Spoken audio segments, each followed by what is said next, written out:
खेती कर लें फिर भी कमाई नहीं हो रही है। मैं बाद में आपसे बात कर लूंगा। तो परिस्थितियां क्या है आज ये है कि जो नीति मोदी जी ने बनाई है वो सब बड़े बड़े उद्योगपतियों खरबपतियों के लिए बनाई है। आज अगर आप इतनी महंगाई का सामना कर रही हैं, खेती में कमाई नहीं हो रही है, बेरोजगारी इतनी बढ़ रही है, इसकी वजह है सरकार जब सही नीति बनाती है, जब सरकार की नीयत ठीक होती है तो बहुत तरक्की हो जाती है। मैं अभी अपनी गाड़ी में एक लिस्ट पढ़ रही थी कि क्या क्या काम यहाँ रायबरेली क्षेत्र में जब हमारे सरकार थे तो कितने काम हुए।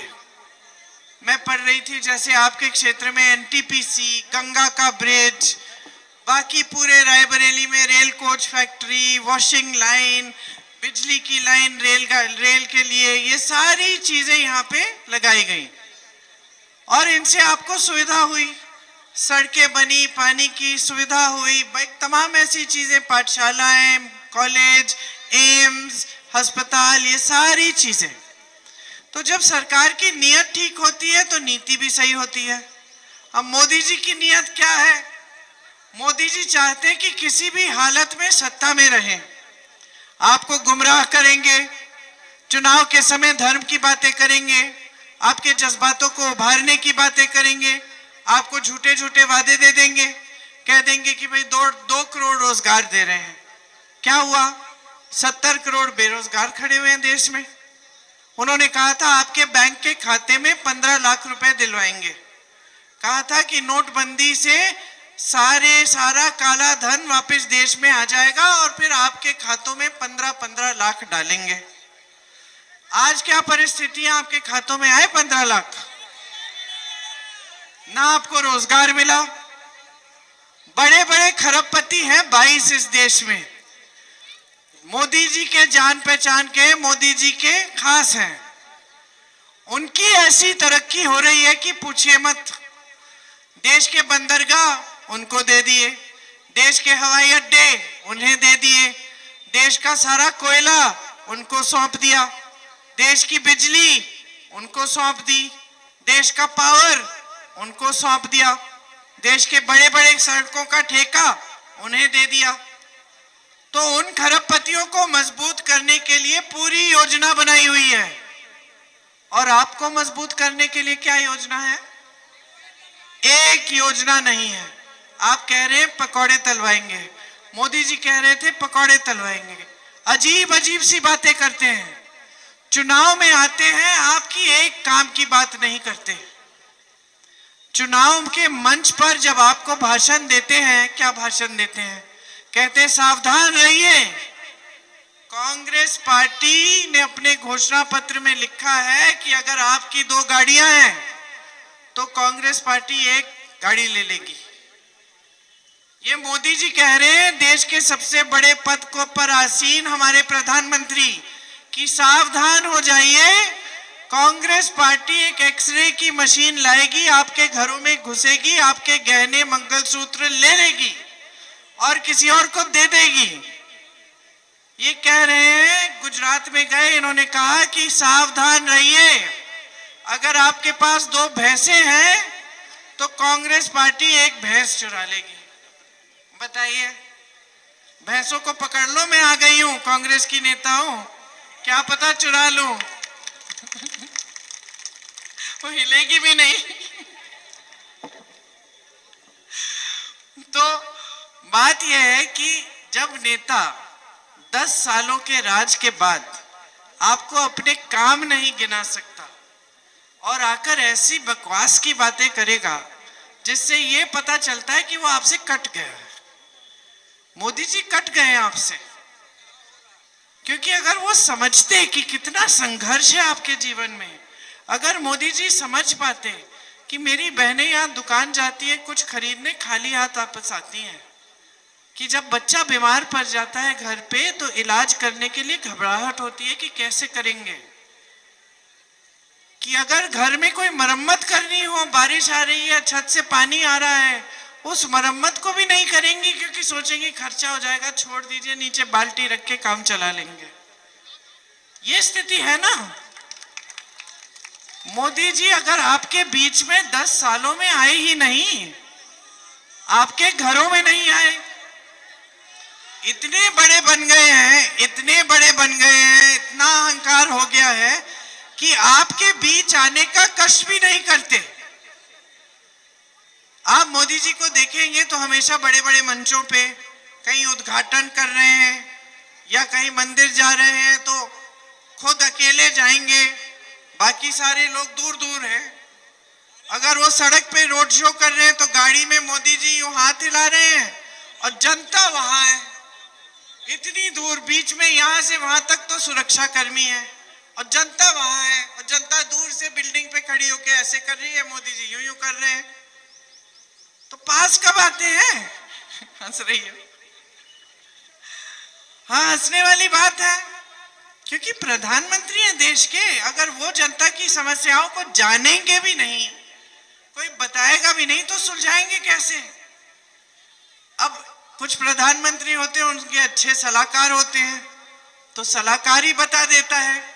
मेरे पिताजी के मुझे याद है सलाहकार थे, तो कभी कभी पिताजी को कह देते थे कि नहीं ये गलत है, ये जो आप कह रहे हैं ये ठीक नहीं है, ऐसा नहीं होना चाहिए, हम ऐसा करना चाहिए था। तो पिताजी फिर आत्मचिंतन करके सोचते थे कि चलो ठीक है, ये जानते हैं सही कह रहे हैं। अब मोदी जी को कहने की किसकी हिम्मत है बताइए? सबको डरा धमका के रखा है। सलाहकार की हिम्मत ही नहीं है कि वो बताए कि मोदी जी ये जो आप भैंस की बात कर रहे हैं ना मंच पे खड़े होकर, इस पे जनता हंस रही है, ये भी नहीं बता पा रहे हैं। ये इतना नहीं बता पा रहे हैं कि इस देश का किसान पिस रहा है, क्योंकि आपकी नीतियों से ये पिस रहा है, ये कुछ कमाई कर नहीं पा रहा है, कोई बता ही नहीं पा रहा है उन्हें। 10 सालों से उन्होंने कष्ट नहीं किया है कि आपके बीच आए। वाराणसी के सांसद हैं, जरा बता दीजिए, एक बार आपने टीवी पे देखा है? शायद मैं रोज रोज चिल्ला रही हूं तो सुन ले और चले भी जाए आप किसी के घर, लेकिन 10 सालों में नहीं गए हैं, किसी एक घर के अंदर नहीं गए। यहां मैं दूर दराज गांव में जाती हूं और कोई बुजुर्ग मुझे बताता है कि आपकी दादी जी इंदिरा जी यहाँ आई थी, पैदल आई थी, अकेले आई थी हमारे घर में, और हमने उनको चाय पिलाई, हमने उनको खीर खिलाई। और हम बात कर रहे हैं 40-50 साल पहले की, जब साधन भी नहीं थे, ये हेलीकॉप्टर से उड़ना, कहीं भी पहुंच जाना। मैं सोनभद्र में गई, आदिवासियों के गांव में नरसंहार हुआ था, वहां एक बूढ़ी औरत ने मुझे कहा कि देखो तुम्हारी दादी को ये खीर खिलाई थी मैंने। ये बात मेरे दिमाग में आई कि दादी पहुंची कैसी यहाँ, मुझे इतना समय लग गया पहुंचने में, इतनी दूर है, सड़क इतनी लंबी है यहाँ पहुंचने के लिए। उस जमाने में पता नहीं सड़क थी कि नहीं थी, संकट होता था तो पहुंच जाती थी। कहीं पे किसी की हत्या हुई थी, एक बार हाथी पे बैठकर गई, हाथी पर बैठकर नदी पार गई कि मुझे जाना है, वहां पे किसी की मृत्यु हुई है, मुझे जाना है मिलने। और ये हमारे प्रधानमंत्री अमेरिका चले जाएंगे, जापान चले जाएंगे, दुनिया के हर देश में पहुंच जाएंगे, लेकिन इस देश के गरीब के घर तक नहीं पहुंच पाए। इनके नेता कहते हैं मोदी जी इस देश के सबसे सक्षम नेता हैं। जो काम मोदी जी ने 10 साल में किया वो 70 सालों में कांग्रेस ने नहीं किया। मैं तो बिल्कुल सहमत हूं। 10 सालों में जितनी बेरोजगारी मोदी जी लाए, कांग्रेस ने 70 सालों में ये काम नहीं किया। जितनी महंगाई मोदी जी के 10 सालों में आई, उतनी महंगाई कभी कांग्रेस के जमाने में नहीं रही। जितनी पीड़ा किसान को हुई इन 10 सालों में, उतनी पीड़ा कांग्रेस के 70 सालों में नहीं हुई। और एक और बात बता देती हूं कि 70 सालों में से 55 सालों का राज था कांग्रेस का। 55 सालों में कांग्रेस पार्टी इस दुनिया की कभी सबसे अमीर पार्टी नहीं बन पाई। 10 सालों में मोदी जी ने भाजपा को इस दुनिया की सबसे अमीर पार्टी बना दिया। समझे आप कैसे बनी, कहां से आए पैसे? मोदी जी तो इतने ईमानदार हैं, उनका हर नेता कहता है कि मोदी जी ही है ईमानदार, बाकी सब भ्रष्ट हैं। तो इनकी पार्टी दुनिया की सबसे अमीर पार्टी 10 सालों में कैसे बन गई? बिल्कुल सही, बिल्कुल सही। देश बेच के बड़े बड़े खरबपतियों के साथ साठगांठ करने के बाद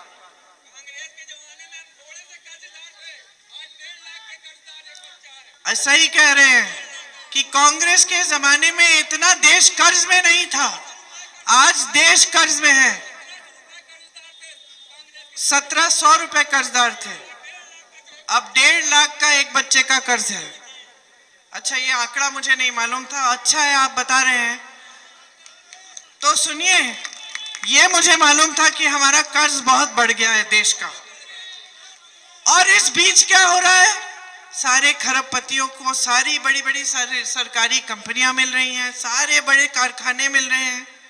इस बीच क्या हो रहा है? किसान आत्महत्या कर रहा है क्योंकि वो 1 लाख का 50,000 का कर्ज नहीं चुका पा रहा है। और बड़े बड़े खरबपति मोदी जी के मित्र, उनको सरकारी बैंक 16 लाख करोड़ कर्ज माफ कर रहे हैं। सरकारी बैंक में किसका पैसा होता है? मोदी जी का तो नहीं होता, अडानी का पैसा नहीं होता भाइयों बहनों। सरकारी बैंक में आपके पैसे होते हैं, देश का पैसा होता है। इंदिरा जी जब आपकी सांसद थी, प्रधानमंत्री थी, इंदिरा जी ने निजी बैंकों का केंद्रीयकरण, राष्ट्रीयकरण किया। राष्ट्रीयकरण किया का मतलब था कि बैंक में जितने भी पैसे हैं वो राष्ट्र के पैसे हैं। इन बड़े खरबपतियों को 16 लाख करोड़ रुपए जब माफ होते हैं तो राष्ट्र के पैसों से माफ हो रहे हैं। वो पैसे हैं जो आपके जेब में जाने चाहिए। कैसे? आपके लिए योजनाएं बनाकर, आपके लिए सही नीतियां बनाकर। यहां आपके आवारा पशु की समस्या है, रात को क्या करते हो? घर जाके सोते हो? रात को मचान पे सोते हो ना? पहरेदारी करते हो अपने खेतों की। इस समस्या को हल करने के लिए मोदी जी ने क्या किया है? योगी जी ने क्या किया है? कुछ नहीं किया। छत्तीसगढ़ में कांग्रेस की सरकार रही। छत्तीसगढ़ की कांग्रेस की सरकार ने गौशालाओं को इतना मजबूत बना दिया कि महिलाओं को उनमें रोजगार मिल रहा था। 60-70 हजार रुपए महिला कमा रही थी। दूध के जो पदार्थ हैं, मिठाई, ये मक्खन, दही, ये सब बना के पैकेजिंग करवा के बेच रही थी। स्वयं सेवा समूह बनाए, गौशालाओं से जोड़े, गोबर खरीदा। सरकार ने जनता से कहा हम गोबर खरीद लेंगे, तुम पशु को रख लो। जनता ने पशु को रखा, घर पे देखभाल की। प्रति किलो मुझे याद नहीं, 11 रुपए 12 रुपए 2 रुपए किलो की गोबर खरीदी। गोबर खरीद के गोबर गैस बना के आपके घरों में भेजी। महिला खुश थी, उसको रोजगार मिला। जानवर खुश था, उसकी देखभाल हो रही थी। और गौशालाएं अच्छी बन गई और समस्या आपकी खत्म हो गई। गांव में गोबर गैस भी आ गया। ये होती है सही नीति। राजस्थान में हमारी सरकार थी, 25 लाख रुपए का बीमा मिला। किसको? गरीब परिवारों को। कि 25 लाख का अगर आपको कोई भी स्वास्थ्य के लिए इलाज कराना हो, 25 लाख रुपए तक मुफ्त है। लोगों ने हार्ट की ऑपरेशन किए, ब्रेन की सर्जरियां करवाई, कैंसर का ट्रीटमेंट कराया, सारा मुफ्त में। सिर्फ पहचान पत्र बनाने का खर्चा करना पड़ा, बस। ये होती है सही नीति। कर्नाटका, तेलंगाना में हमारी सरकार है। हमारी सरकार गरीब परिवारों की सबसे बड़ी महिला के खाते में 2000 रुपए हर महीने डाल रही है। आज के दिन बहनें, कर्नाटका में जो बहनें हैं, वो मुफ्त में पूरी बस की यात्रा पूरे प्रदेश में कर रही हैं। किसी को मंदिर जाना है, किसी को मायके जाना है, किसी को बहनों से मिलने जाना है, रिश्तेदारों से, सहेलियों से जाती है, एक पैसा नहीं खर्चती है। पूरे प्रदेश में। छत्तीसगढ़ में हमने किसानों का कर्ज माफ किया। सरकार बनी, 24 घंटों के अंदर अंदर कर्ज माफ होने शुरू हुए। यही मध्य प्रदेश में किया, यही राजस्थान में किया। जहां जहां हमारे प्रदेश सरकार है वहां पुराना पेंशन मिल रहा है, कर्मचारियों को पुराना पेंशन मिल रहा है। ये होती है सही नीतियां। जो राजनीति आपने अपने क्षेत्र में देखी है इंदिरा जी के समय से, पंडित जी के समय से मैं कहूंगी, और इंदिरा जी के कार्यकाल से, मुझे बोलने दीजिए उसके बाद आ जाइए। इंदिरा जी के कार्यकाल में आपने देखा यहां कितना विकास हुआ। बाद में सोनिया जी ने विकास किया। आपने एक राजनीतिक परंपरा स्थापित की। क्या थी वो परंपरा? कि बड़े से बड़ा नेता हो आपके प्रति जवाबदेही है। मतलब आपका काम नहीं करता तो आप सवाल उठाएंगे, आप बोलेंगे कि भाई इस बार वोट नहीं मिलेगा। आपको इंदिरा जी की एक नीति पसंद नहीं आई, आपने चुनाव हरा दिया। इंदिरा जी जैसी महान हस्ती को आपने हरा दिया। और इंदिरा जी नाराज नहीं हुई, आत्मचिंतन किया, कहा कि अगर जनता ने हराया, मुझसे कुछ गलती हो गई होगी, गलती दुरुस्त की, 3 साल में वापस आई, आपने जिता दिया। यह है आपकी राजनीतिक चेतना, यह है आपकी राजनीतिक जागरूकता। इसको बनाया रखना बहुत बहुत जरूरी है आपके लिए। आज देखिए आपके क्षेत्र में क्या हो रहा है। माता जी सांसद हैं, भाजपा के प्रत्याशी कौन है? भाजपा के प्रत्याशी जो हैं, उनका काम क्या है? वो आपकी जमीनें छीनने का काम कर रहे हैं। वो प्रधानों और कोटेदारों को धमकाने का काम कर रहे हैं। राजीव जी, मेरे पिताजी, पंचायत राज क्यों लाए देश में? प्रधानों को मजबूत बनाने के लिए। मुझे याद है कि वो मैं छोटी थी, चर्चा चल रही थी कि पंचायत राज लाएंगे तो जितने भी पैसे हैं, जो राशि होती है जिससे विकास गांव में होता है, वो हम सीधा गांव में भेजेंगे।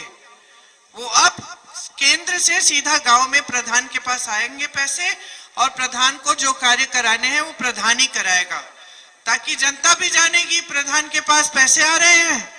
प्रधान काम कराएगा तो अच्छा है, नहीं कराएगा तो जनता फिर उसको डांटेगी या जनता उसके पास चले जाएगी। ये नहीं है कि काम नहीं, उस जमाने में अगर काम नहीं होता था तो आप कहां जाते शिकायत करने के लिए? प्रधान के पास नहीं जाते, आप जाते थे डीएम के पास। बड़ा अधिकारी होता था, पूरे जिले का अधिकारी, वहां पहुंचना भी मुश्किल होता था, शिकायत करनी भी मुश्किल होती थी। तो ये जो पूरी योजना थी पंचायत राज की, ये इसलिए बनाई गई ताकि गांव मजबूत बने, प्रधान मजबूत बने, प्रधान को स्वतंत्रता मिल जाए कि उसको कहां खर्च करना है, कैसे करना है, विकास कैसे करना है गांव का। माता जी आई, मनरेगा लाई, 100 दिन का रोजगार आपको मिला। अब ये भाजपा के यहाँ के जो प्रत्याशी हैं, सुबह से शाम तक प्रधान को प्रताड़ित करते हैं, कोटेदारों को प्रताड़ित करते हैं। यहाँ का कोटेदार वैसे भी मुसीबत में रहता है। अन्य प्रदेशों में 200-200 रुपए मिल जाते हैं, यहाँ 90 रुपए मिलते हैं, और वो भी नहीं मिलते क्योंकि बीच में अधिकारी भी ले लेते हैं। तो यहाँ का कोटेदार वैसे भी दुर्बल है। अब आप ऊपर से उस पर दबाव डाल रहे हो, ऊपर से उसको प्रताड़ित कर रहे हो, तो किसको छोड़ा है? गरीबों की जमीन ले रहे हो, प्रधानों को, कोटेदारों को तंग कर रहे हो, प्रताड़ित कर रहे हो। ये होता है काम किसी राजनीतिक प्रत्याशी का? ये सांसद बनना चाहते हैं आपके? इनके 5 भाइयों ने आतंक फैला रखा है पूरे क्षेत्र में। सांसद आपके मेरे भाई अगर बनेंगे तो आप देखना, माता जी का काम आपने देखा है कि किस तरह से काम होता है, झुक के आता है आपके सामने। माता जी कभी अहंकार को लेकर नहीं आई आपके सामने, हमेशा झुक के आई, आपकी बातें सुनी, आपको समझा, आपका आदर किया। हमारी विचारधारा यही है, हम चाहते हैं आप मजबूत हो। तो जहां जहां हमारे प्रदेश है, हम यही चाहते हैं। मोदी जी, भाजपा के सारे नेता, उनका तो ध्यान कहीं और है। उनका ध्यान सिर्फ यही है कि सत्ता कैसे अपने हाथों में रखनी है। चुनी हुई सरकारों को गिरा देते हैं, विधायकों को करोड़ों रुपए देके, छुपाते भी नहीं है, कह देते हैं इसको 100 करोड़, उसको 100 करोड़, उसको 100 करोड़, हमने सरकार ही बदल डाली। आपने सरकार चुनी, उसको बदलने का काम इन्होंने पैसों के बल पर किया। तो इस तरह की राजनीति चाहते हैं या आप स्वच्छ राजनीति चाहते हैं जिसमें नेता आपकी सेवा करे, आपका आदर करे? अब मेरे भाई को देखिए, वहां दिख रहा है आपको, 4000 किलोमीटर चले हैं कन्याकुमारी से कश्मीर, सिर्फ आपको मिलने के लिए। संघर्ष किया है, कष्ट सहा है, सिर्फ आपके लिए नीतियां बनाने के लिए। तो क्या तय किया वापस आके लंबी लंबी यात्राओं से कि देश के साथ जो अन्याय हुआ है उसको दुरुस्त करने का काम कांग्रेस पार्टी करेगी, आपको न्याय देगी। कैसे? जो मेरे किसान भाई हैं, उनके खेती के हर सामान पर आज जीएसटी, वो जीएसटी हटाई जाएगी। आपके सारे खेती के सामान सस्ते हो जाएंगे, खेती से कमाई शुरू होगी। आपको आज सही उपज का दाम नहीं मिलता, न्यूनतम समर्थन मूल्य आपका कानूनी अधिकार बन जाएगा। कोई भी सरकार आए, उस अधिकार को पूरा करना उस सरकार का कर्तव्य होगा। लेकिन पहले हमारी सरकार आनी पड़ेगी। मुझे मालूम है गुंडाई और महंगाई चरम पर है, महंगाई चरम पर है और मेरी बहनें सहती हैं इसका बोझ। इसीलिए मेरी बहनों के लिए हर गरीब परिवार की सबसे बड़ी महिला के खाते में 8500 रुपए हर महीने सरकार डालेगी। एक साल में 1 लाख रुपए बन जाएंगे। मैं किसानों की बात कर रही थी, आपको भुगतान नहीं मिलता जब बाढ़ आती है। हम कानून लाएंगे कि 30 दिनों के अंदर अंदर पूरा भुगतान मिलेगा आपको। हम ये कानून लाएंगे कि जो स्नातक पास हैं उनको पहली नौकरी का अधिकार मिलेगा और पहली नौकरी द्वारा 1 लाख रुपए सालाना सरकार देगी। 5000 करोड़ रुपए का फंड बनेगा नौजवानों के लिए, ताकि नौजवान जब अपना कारोबार शुरू करना चाहे उसके लिए सुविधा हो। पेपर लीक के खिलाफ हम सख्त से सख्त कार्रवाई वाला कानून लाएंगे। अग्निवीर को रद्द करेंगे, क्योंकि हम चाहते हैं कि आपको स्थायी रोजगार मिले। मोदी जी ने स्कीम बनाई है, सेना में भर्ती हो जाओ, 5 साल बाद वापस आओ, बेरोजगार हो। और अगर उन 5 सालों में खुदा ना करे, भगवान ना करे, आपको कुछ हो जाए, आप शहीद हो जाएं, तो आपको शहीद का दर्जा भी नहीं मिलेगा। यह है मोदी जी की स्कीम। हम कह रहे हैं कि अग्निवीर को हम रद्द करेंगे। हम एक कानून बनाएंगे कि पूरे देश भर में मजदूरी 400 रुपए से कम नहीं हो सकती। अगर आप मजदूर हैं, कोई ठेकेदार आपको 400 रुपए प्रतिदिन से कम नहीं दे पाएगा। जैसे हम मनरेगा गांव में लाए, उसी तरह से हम शहरी मनरेगा लाएंगे। शहरों में भी हम अधिकार देंगे कि 100 दिन का आपको कम से कम रोजगार मिलना ही पड़ेगा। मनरेगा में आज पैसे कम किए हैं मोदी जी ने, हम और पैसे डालेंगे और मजबूत बनाएंगे मनरेगा को। हम चाहते हैं कि प्रधान मजबूत बने। हम कोटेदारों के लिए भी, हम कोटेदारों को भी मजबूत करना चाहते हैं। उनके लिए भी इस कम वेतन, 90 रुपए का वेतन आज के दिन में है क्या? है क्या आज के दिन में? क्या खरीद लेंगे आप 90 रुपए में? तो उस वेतन को भी हम बढ़ाना चाहते हैं। हम आंगनवाड़ी की बहनों के लिए, आशा बहुओं के लिए केंद्र से दुगनी राशि भेजेंगे ताकि आपका मानदेय बढ़ाया जाए। सरकारी जितनी भी नौकरियां हैं उनमें से आधी हम महिलाओं को देंगे। पहले की आरक्षण के तहत तो जो पहले के आरक्षण है वो रहेंगे, लेकिन उनमें से आधी नौकरियां महिलाओं को मिलेंगी। तो ओबीसी के लिए आरक्षण है तो उसमें से आधी महिलाएं ओबीसी होंगी। बस अगर एससी का आरक्षण है तो उसमें से भी जो आधे, उस आरक्षण में आधा महिलाओं को, आधा पुरुषों को मिलेगा, ताकि महिलाएं भी मजबूत हो पाए। 25 लाख की बीमा, स्वास्थ्य बीमा पूरे देश भर में लागू करेंगे। अगर आप गरीब परिवार के होंगे तो आपके लिए 25 लाख तक इलाज मुफ्त होगा। छोटे दुकानदारों को, छोटे कारोबारों को हम मजबूत करने का काम करेंगे। जितना नोटबंदी और जीएसटी ने आपकी कमर तोड़ी है, उसको हम दुरुस्त करेंगे। आपके लिए ऐसी नीतियां बनाएंगे ताकि आप भी फूले फलें। हम चाहते हैं कि देशवासी मजबूत बने, आपकी शक्ति आपके हाथों में आए। इस लोकतंत्र को मजबूत करना चाहते हैं जिसे दिन ब दिन ये लोग कमजोर कर रहे हैं। भाजपा ने यही काम किया 10 सालों में जो कांग्रेस ने 70 सालों में नहीं किया। लोकतंत्र को कमजोर किया और आज उनको ये कहने की हिम्मत है कि संविधान को बदल डालेंगे, आपके अधिकारों को कमजोर करेंगे, आपके आरक्षण को कमजोर करेंगे। संविधान ने सारे अधिकार दिए आपको, वोट का अधिकार, भोजन का अधिकार, जिसके तहत ये मजबूर है कि आपको 5 किलो राशन देना पड़ता है। इन्होंने अपनी फोटो चिपकाई रखी है, कहती है कि इनकी स्कीम है।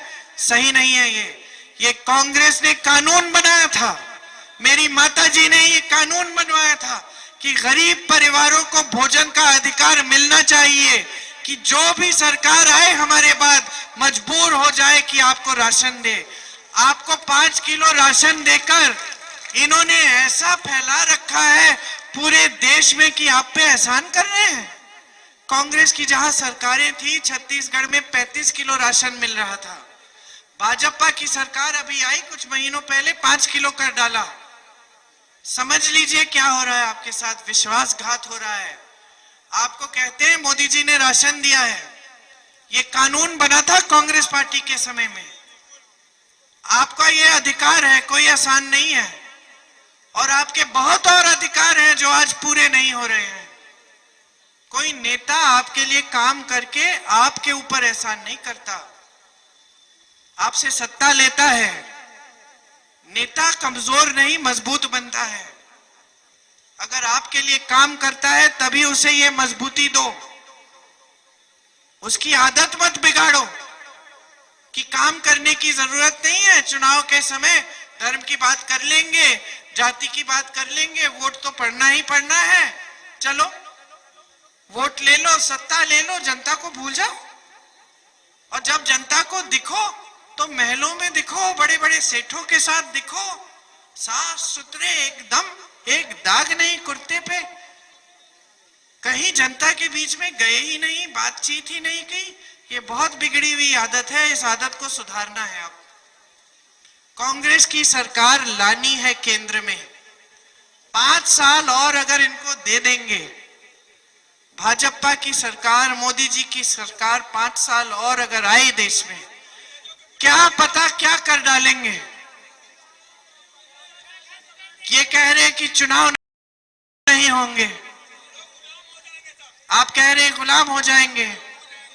मैं कह रही हूं कि आपके अधिकारों को कमजोर किया जाएगा। लोकतंत्र को तानाशाही तो आज भी है भाई, तानाशाही आज भी है। आज अगर महिलाएं खड़ी हो गई आंगनवाड़ी वाली की हमें मानदेय दो, आंदोलन कर लिया, देखना क्या होगा। तानाशाही है। शिक्षा मित्र की महिलाओं ने आंदोलन किया, लखनऊ में पीटा गया उनको, रासुका कानून के केस लगाए गए। रासुका मतलब राष्ट्रीय सुरक्षा कानून, मतलब उनको देशद्रोही का दर्जा दे दिया क्योंकि वो अपना मानदेय मांग रही हैं।